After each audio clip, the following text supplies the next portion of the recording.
واعتصموا بحبل الله جميعا ولا تفرقوا. الحمد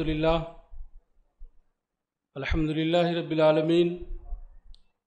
والصلاة والسلام على رسوله الامین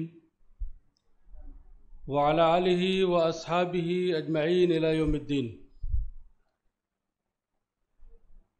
قال اللہ تعالی فی کتابہ المجید اعوذ باللہ من الشیطان الرجیم بسم اللہ الرحمن الرحیم واعتصموا بحبل اللہ جميعا ولا تفرقوا. صدق اللہ العظیم. وعن النبی صلی اللہ علیہ وسلم انہ قال علیکم بالجماعہ وإیاکم والفرقہ او کما قال علیہ الصلاۃ والسلام. آبرو قائم تیری ملت کی جمعیت سے تھی، آبرو قائم تیری ملت کی جمعیت سے تھی، جب یہ جمعیت گئی دنیا میں تو رسوا ہوا. فرد قائم ربط ملت سے ہے تنہا کچھ نہیں، موج ہے دریا میں اور بیرون دریا کچھ نہیں. محترم و مکرم جناب ملک معتصم خان صاحب، سیکریٹری جماعت اسلامی ہند، محترم امیر حلقہ اور حلقہ اتر پردیش کے 8-9 اضلاع سے آئے ہوئے معزز ارکان، ماؤں اور بہنوں،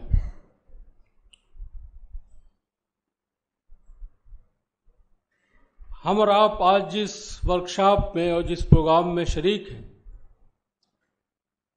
آپ کو معلوم ہے کہ یہ پروگرام ایک مہم کی تفہیم کے سلسلے میں منعقد ہوا ہے، اور تفہیم کے یہ پروگرام پورے حلقے میں، حلقے کے مختلف کئی اضلاع کو جمع کر کے پورے حلقے میں منعقد کیے جا رہے ہیں. کارکن سازی مہم کہ اس مہم کے لیے جو ایک مرکزی عنوان منتخب کیا گیا وہ قرآن مجید کی وہ آیت یا آیت کا وہ حصہ ہے جس میں اللہ رب العزت نے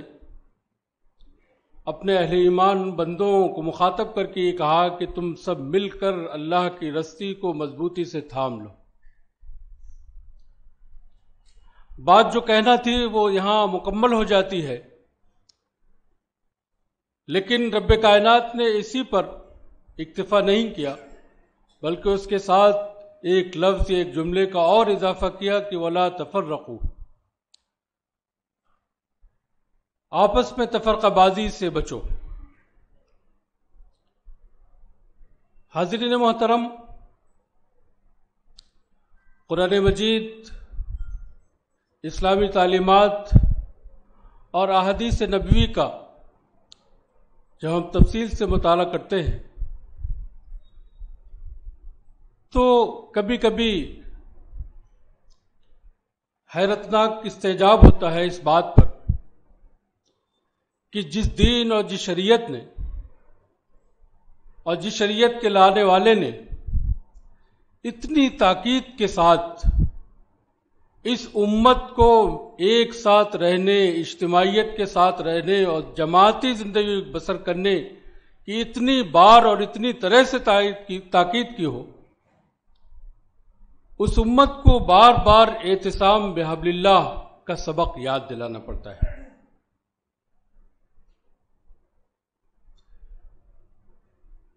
کبھی کبھی آپ کے ذہن میں یہ خیال بھی آتا ہوگا کہ یہ موضوع ملت کا پرانا موضوع ہے اور اتنی بار سنا گیا ہے، اتنے بار اس پر خطابات اور مواعظ سامنے آئے ہیں کہ اس کے سامنے آنے ہی سے اور اس کو پڑھنے ہی سے لگتا ہے کہ ہمارے ذمہ داران نے ایک اتنی اہم مہم کے لیے اتنا اور اتنی بار استعمال شدہ موضوع مرکزی عنوان کی حیثیت سے منتخب کیوں کیا؟ تو محترم حاضرین، اس کی وجہ یہی ہے کہ قرآن مجید کی تعلیمات، نبی پاک صلی اللہ علیہ وسلم کے ارشادات اپنی جگہ، لیکن ان سب کی موجودگی میں ہمارا جو عمل اور ہمارا جو رویہ ہے وہ اس سے بالکل مختلف ہے۔ ملت اسلامیہ ہند کے کسی عمل سے اور کسی سرگرمی سے یہ ظاہر نہیں ہوتا کہ یہ وہ امت اور اس امت کے افراد ہیں جن کو اجتماعی اور جماعتی زندگی گزارنے کی تاکید کی گئی ہے، اور تاکید بھی اس ہستی اور اس شخصیت کی طرف سے جو یا تو اس پوری کائنات کی تنہا رب، مالک اور خالق ہے، یا اس ہستی کی طرف سے جس پر اس امت کا ایک ایک فرد ایمان رکھتا ہے، اور جو اللہ اور بندے کے درمیان تنہا اللہ کے پیغام اور اللہ کی تعلیمات کو پہنچانے کا ذریعہ و وسیلہ ہے۔ یعنی کسی عام آدمی کی طرف سے یا کسی عام سورس کے ذریعے سے یہ باتیں آئی ہوتی تو اس پر اتنا تعجب، اتنی حیرت اور اتنا افسوس شاید نہ ہوتا، لیکن افسوس، حیرت اور تعجب اس لیے اور بڑھ جاتا ہے کہ یہ ساری تعلیمات اس رب کی جانب سے ہے جو ہم سب کا خالق ہے، جو ہم سب کا مالک ہے، اور جس پر ہم سب کا ایمان بھی۔ ساتھیو، اس عنوان پر جو چند باتیں میں عرض کروں گا، ان باتوں سے پہلے ایک بار ہم ذرا خود پورے عالم اسلام یا پورا انٹرنیشنل سطح پر جو اس وقت کا سیناریو ہے اور جس کو ہم اور آپ، ہم میں کا ہر شخص اپنے سر کی آنکھوں سے دیکھ رہا ہے اور بخوبی دیکھ رہا ہے، پھر جس ملک اور جس ریاست میں ہم رہتے ہیں، جس سے ہمارا تعلق ہے، اس کا جو سیناریو ہے اور اس کی جو صورتحال ہے، کبھی کبھی چیزوں کی، باتوں کی، مہمات کی، سرگرمیوں کی اہمیت اور ان کی ضرورت، افادیت اس لیے بڑھ جاتی ہے کہ وہ ایک خاص اور مخصوص حالات میں کہی جا رہی ہے۔ تو اس سیناریو سے جوڑ کر کے اس مہم کو اور اس عنوان کو اور ان الفاظ کو ہم دیکھیں تو اس کی افادیت میں، اس کی اہمیت میں، اس کی ضرورت میں چندہ اضافہ ہو جائے گا۔ یعنی ایک تو نارمل حالات ہیں جس میں پورے ملت اور افراد ملت کے سامنے یہ بات کہی جائے کہ اللہ کی رسی کو سب مضبوطی سے تھامے رہو، اور ایک یہ مخصوص حالات ہیں جن میں ملت سے اور ملت کے اس طبقے سے جو ایک اعلیٰ اور عرفہ نسب العین کی حامل اجتماعیت سے وابستہ ہے، اس سے یہ خطاب اس موضوع پر کرایا جائے اور کیا جائے کہ سب کو مل کر کے اللہ کی رسی کو مضبوطی سے تھامنا ہے۔ نبی کریم صلی اللہ علیہ وسلم کی چند ارشادات اس سلسلے میں آپ کے سامنے رکھوں گا۔ آپ صلی اللہ علیہ وسلم نے ایک موقع پر فرمایا کہ تم میں کے 3 لوگ بھی اگر کسی بیابان میں، کسی صحرا میں ہوں تو ان کے لیے جائز صرف یہ بات ہے کہ وہ اپنے میں سے کسی ایک کو اپنا امیر بنا لیں۔ یہ بات معاشرے کی نہیں ہے، صحرا اور بیاباں کی ہے۔ وہاں بھی اس امت کے لیے اور اس امت کے افراد کے لیے یہ بات ہمارے ہادی اور ہمارے رہنما نے جائز نہیں رکھی کہ وہ تنہا رہیں اور آزادانہ زندگی گزاریں۔ ایک موقع پر آپ نے فرمایا، حضرت ابو سعید خدری کی روایت ہے، انہوں نے کہا کہ اللہ کے رسول صلی اللہ علیہ وسلم نے فرمایا کہ 3 لوگ بھی اگر سفر کے لیے روانہ ہوں تو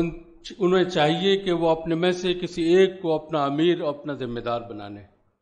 یعنی ایک زندگی اور ایک سفر تو وہ ہے جو ہم سب جس سے گزر رہے ہیں، اور سب کشا کشا اپنے اس اصل اور آخری منزل کی طرف رواں ہیں جو ہم سب کی آخری منزل ہے. لیکن ایک سفر وہ ہے جو اصطلاحی معنی میں ہم اور آپ سب کرتے ہیں، آج بھی کر کے آئے ہیں، جو چند گھنٹے کا ہوتا ہے، ایک دن کا ہوتا ہے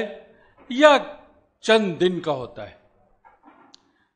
سفر جیسی عارضی حالت کے لیے بھی اس امت کے لیے یہ روا نہ رکھا گیا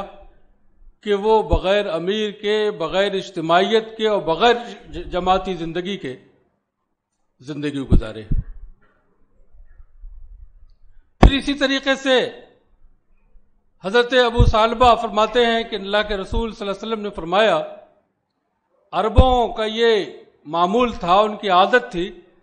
کہ جب وہ سفر کے دوران کہیں پڑاؤ کرتے تھے، کہیں ٹھہرتے تھے دوران سفر، تو وہ ان میں کا ہر شخص جو ہے مختلف وادیوں اور اپنے اپنی پسند سے الگ الگ اپنے خیمے بنا لیتا تھا اور پھیل کے سب اس جگہ پر ٹھہرتے تھے الگ الگ. اللہ کے رسول صلی اللہ علیہ وسلم کو جب یہ بات اور یہ کیفیت معلوم ہوئی صورتحال،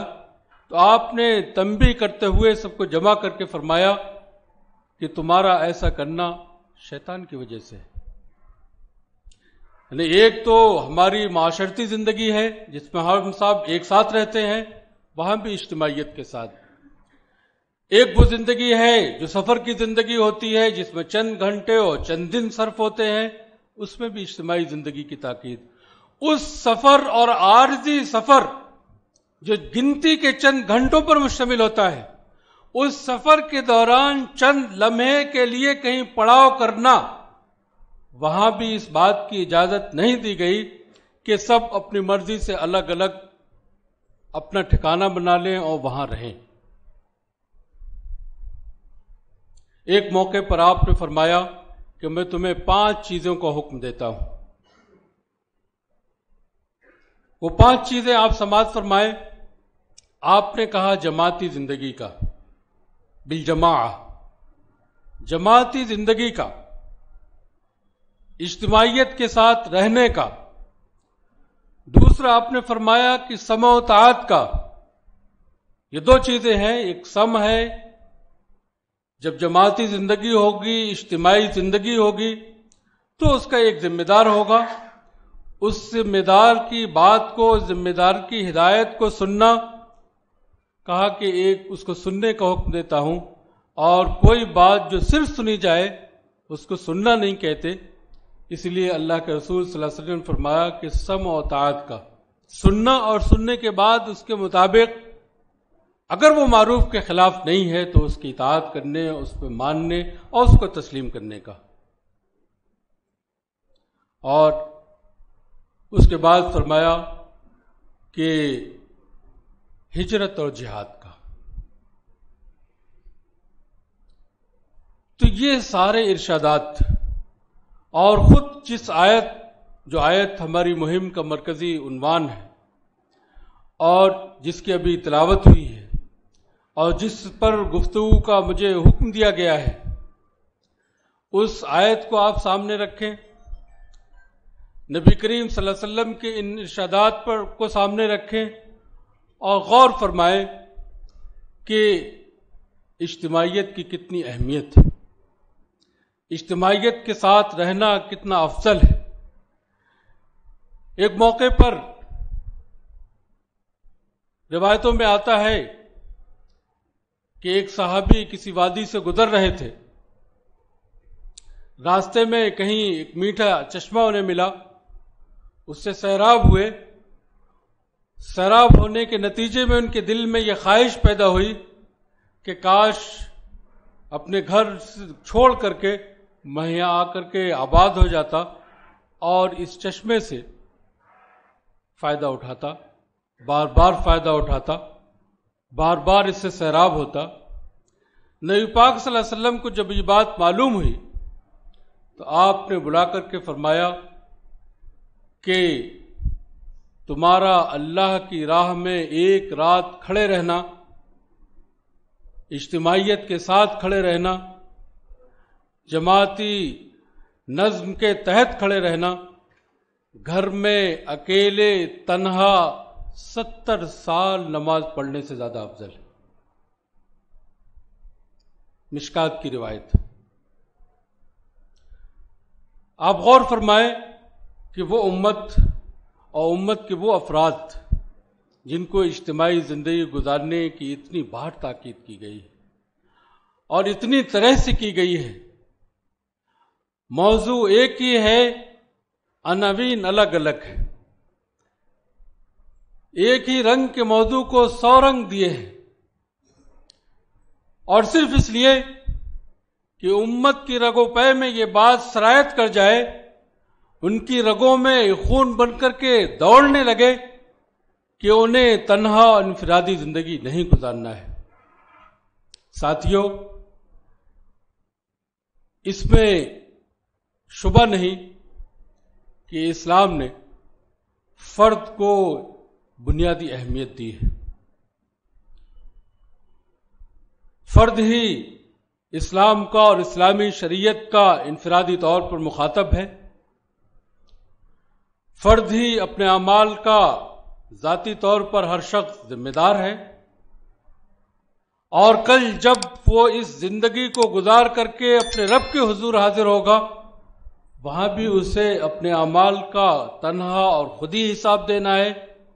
کہ سب کچھ صحیح، لیکن اسی کے ساتھ ساتھ اس بات سے بھی انکار نہیں کیا جا سکتا کہ یہ جس منزل کی طرف ہم جانا چاہتے ہیں، جو منزل ہماری منزل ہے، جو منزل کامیابی کی منزل ہے، جو منزل ہمارا نصب العین ہے، اس منزل تک پہنچنا اور اس منزل کا راستہ اجتماعیت سے ہو کر کے گزرتا ہے۔ اس منزل پر چلنا، اس راستے پر چلنا، اس راستے پر آگے بڑھنا، یہ شاید فردن ممکن نہیں ہے، یہ اجتماعیت کے ساتھ ہی چلا جا سکتا ہے۔ آپ بہت آسان اس کو ایسے سمجھ سکتے ہیں کہ روزوں کا مسئلہ ہے، اور بھی اسلامی عبادات کی سب کی روح یہی ہے۔ میں صرف روزے کی بات مثال دیتا ہوں کہ آپ تصور فرمائیں کہ روزہ ہمیں سے ہر شخص پر الگ الگ دنوں میں اگر فرض ہوتا تو ظاہر ہے کہ فرض ہے تو رہنا تو پڑتا، لیکن شاید اتنا آسان نہ ہوتا کہ ایک ماحول ہے، گھر کے سارے لوگ، پوری مسلم آبادی، پورا ملک، پوری دنیا، پورا عالم اسلام ایک ہی ساتھ، ایک ہی طرح سے اور ایک متعین وقت میں روزے گزار رہا ہے۔ کسی کا کسی وجہ سے، کسی عذر کی وجہ سے روزہ چھوٹ جاتا ہے تو اس کی قضا کرنے میں کتنی دشواری ہوتی ہے، شاید مجھے بتانے کی ضرورت نہیں۔ اسی طریقے سے آپ نماز کو دیکھ لیں کہ نماز کے سلسلے میں خود اللہ کے رسول کا فرمان موجود ہے کہ جماعت اور تنہا نماز پڑھنے دونوں میں جو فرق آپ نے بتایا ہے، کہا کہ جماعت سے نماز پڑھنا انفرادی نماز سے 27 گنا افضل ہے۔ تو نماز بھی اصلاً ہم پر جماعت اور اجتماعیت کے ساتھ فرض ہے۔ آپ دیکھیں کہ زکوٰۃ، یہ ہماری بدقسمتی ہو سکتی ہے کہ ہم جہاں ہیں وہاں زکوٰۃ کا یا زکوٰۃ کی ادائیگی کا کوئی اجتماعی سسٹم اور نظام نہیں ہے، لیکن زکوٰۃ اصلاً شریعت اسلام نے اجتماعی طور پر فرض کی۔ زکوٰۃ ایک پورا اسلامی قوانین میں ایک ڈپارٹمنٹ، ایک پورا شعبہ ہے، محکمہ ہے اس کا، اور جب بھی اسلامی نظام نافذ ہوگا تو وہ بنے گا اور اس کو بنیادی حیثیت حاصل ہوگی۔ حج ایک اہم اور ایک بڑی عبادت ہے، یہ بھی اگر کوئی ہندوستان کے لوگ چاہیں کہ ہمیں محرم میں جانے کی اجازت مل جائے اور حج ادا کرنے کی، سعودی عرب کے چاہیں کہ ہم جب چاہیں حج ادا کر لیں، کسی اور ملک کے لوگ کہیں کہ ہماری خواہش یہ ہے، ہمارے یہاں کا یہ موسم صحیح ہوتا ہے، ہم اس موسم میں جا کر کے کر لیں، تو ایسا نہیں ہو سکتا، وہ حج نہیں ہو سکتا۔ پوری دنیا کے مسلمانوں کو انہی متعین اور مخصوص دنوں میں وہاں پہنچ کر کے وہ شعائر انجام دینا ہے جو حج کے لیے ضروری ہے، تبھی وہ حج ہوگا، ورنہ شریعت اسلام کی نظر میں وہ حج نہیں کہلائے گا۔ وہ زیارت تو ہو سکتی ہے، وہ عمرہ ہو سکتا ہے، وہ خانہ خدا کا طواف ہو سکتا ہے، لیکن حج نہیں ہو سکتا۔ تو اس طرح سے آپ دیکھیں کہ اسلام کا جو نظام عبادت ہے وہاں بھی اجتماعیت کو غیر معمولی اہمیت حاصل ہے. اللہ کا احسان اور اس کا فضل ہے کہ ہم سب ایک اجتماعیت سے وابستہ ہیں، ایک اجتماعیت کا حصہ ہیں، ایک منظم اور بامقصد اجتماعیت سے جڑے ہوئے ہیں. اور ہم میں سے بہت سارے لوگ کوئی 2 سال سے 5 سال سے 10 سال سے 20 سال سے، ہمارے درمیان ایسے لوگ بھی ہیں جو 50 اور اس سے زائد سالوں سے، اتنے طویل عرصے سے اس اجتماعیت سے وابستہ ہیں. ان کی وابستگی لائق شکر بھی ہے اور لائق ستائش بھی. لیکن بات صرف یہیں ختم نہیں ہو جاتی،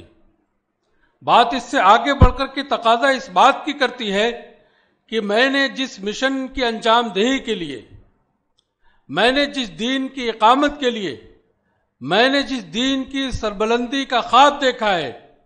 اس خواب کو شرمندہ تعبیر کرنے کے لیے کیا صرف میری توانائیاں، میری صلاحیتیں، میری کاوشیں کافی ہیں، یا مجھے اپنے ہی جیسے اور لوگوں کو بھی معاشرے میں تلاش کرنا ہے؟ سیرت پاک کا مطالعہ یہ بتاتا ہے کہ نبی کریم صلی اللہ علیہ وسلم نے افراد کی تربیت کا، افراد کی جستجو کا، افراد کو تلاش کرنے کا، معاشرے کے کریم کو چھانٹ کر کے الگ لانے کا جو اہتمام فرمایا، اور جس کے نتیجے میں تحریک اسلامی اس زمانے میں بہت تیزی کے ساتھ آگے بڑھی. وہ یہ بتاتا ہے کہ آپ صلی اللہ علیہ وسلم نے مختلف مواقع پر مختلف لوگوں کے اسلامی اجتماعیت یا اسلام قبول کرنے کی نہ صرف خواہش کی بلکہ اللہ رب العزت سے دعائیں بھی کی. حضرت عمر جیسا جلیل القدر شخص، آپ کی دعاؤں کے نتیجے میں حلقہ بگوش اسلام ہوا. تو اس طرح سے چونکہ حضرت عمر فاروق کا درجہ بہت بلند ہے اسلامی تاریخ میں، اس لیے ان کا تذکرہ بہت نمایاں ہوتا ہے، ورنہ آپ دیکھیں گے کہ اس طرح کی بہت سارے لوگوں کے سلسلے میں اللہ کے رسول کی خواہش ہے. تو تحریک اسلامی سے وابستگی کا ایک بہت واضح تقاضا یہ ہے کہ ہم صرف اپنی وابستگی پر اکتفا نہ کریں، ہمیں اپنے جیسے اور بہت سے لوگوں کو تلاش کرنا ہے، اور بہت سارے لوگوں کو اپنے ساتھ جوڑنا ہے، اور بہت سارے لوگوں کو تحریک سے متعارف کرانا ہے. اور آج یہ پروگرام شام تک چلے گا. میری اس گفتگو کا اور اس گفتگو کے کسی ایک جملے کا، یا میرے بعد جو باتیں اور جو چیزیں آئیں گی، جو گفتگویں ہوں گی، جو خطابات ہوں گے، ان کے کسی جملے کا یہ قطعاً اور ہرگز مطلب نہیں ہے کہ ہمیں اب اس مہم کے دوران اور اب آج کے بعد سے دکان دکان اور گھر گھر کے جا کر کے جماعت اسلامی کے کارکن کا فارم بھروانا ہے. یہ مطلوب بالکل نہیں ہے. تیار ہمیں اس بات کے لیے اپنے آپ کو کرنا ہے، اور کام یہ کرنا ہے کہ ہمیں فارم نہیں بھرانا ہے، ہمیں افراد کو کارکن بننے کے لیے تیار کرنا ہے، افراد کی تیاری کرنا ہے. ہمیں یہ پلان کرنا ہے، منصوبہ بندی کرنا ہے کہ ہمارے مقام پر آج 10 ارکان اور 50 کارکنان ہیں، یہ 500 کیسے ہو سکتے ہیں اور وہ 100 کیسے ہو سکتے ہیں. اس کے لیے ہمیں کیا کیا پروگرام کرنے ہوں گے، کتنے اسٹڈی سرکل چلانی ہوں گی، کتنی کتابیں خریدنا ہوں گی، کتنی کتابیں فراہم کرنی ہوں گی، کتنے لوگوں سے ملاقات کرنی ہوگی، کتنے لوگوں کے ساتھ باہم انٹریکشن ہوگا، کتنے لوگوں کے ساتھ گیٹ ٹوگیدر کرنا ہوگا، اور کتنے دروازوں تک ہم کو جانا پڑے گا، جا کر کے دستک دینا ہوگا. یہ پروگرام ہمیں بنانا ہے، اس کی ہم کو تیاری کرنا ہے. تو یہی گزارش ہے، یہی خواہش ہے کہ ہم اور آپ اس کے لیے تیار ہو جائیں. تحریک اسلامی اس ملک میں اور خود اس ریاست میں جو تحریک کے حوالے سے بہت بنیادی اہمیت اور حیثیت کے حامل ہے، تحریک کا آغاز اسی ریاست سے ہوا تھا. ہم پر یہ زیادہ ضروری ہے کہ تحریک 72 سال سے تقریباً اس ریاست میں اور اس پورے ملک میں کام کر رہی ہے. تحریک اسلامی کو بڑا کرنا، اس کو بڑا کرنے کا خواب سجانا، اس کے لیے جدوجہد اور کوشش کرنا، نئی صلاحیتوں اور نئے افراد کو تلاش کرنا، یہ تحریکی اور تنظیمی تسلسل کے لیے ناگزیر۔ اگر یہ کام کسی تحریک میں بند ہو جائے تو وہ تحریک بہت دنوں تک زندہ نہیں رہ سکتی۔ تو یہ تسلسل قائم رہے، یہ تسلسل تیز ہو، اس تسلسل میں تیزی آئے، اس کی ہمیں اور آپ کو سب کو کوشش کرنا ہے، اس کے لیے جدوجہد کرنا ہے، پلاننگ کرنا ہے، منصوبہ بندی کرنا ہے، اور ہر شخص کو اپنے اپنے حصے کا کام انجام دینا ہے۔ یہی جنوں، یہی ایک خواب میرا ہے، یہی جنوں، یہی ایک خواب میرا ہے، چراغ جلا دوں وہاں جہاں اندھیرا ہے۔ وآخر دعوانا الحمدللہ۔ واعتصموا بحبل الله جميعا ولا تفرقوا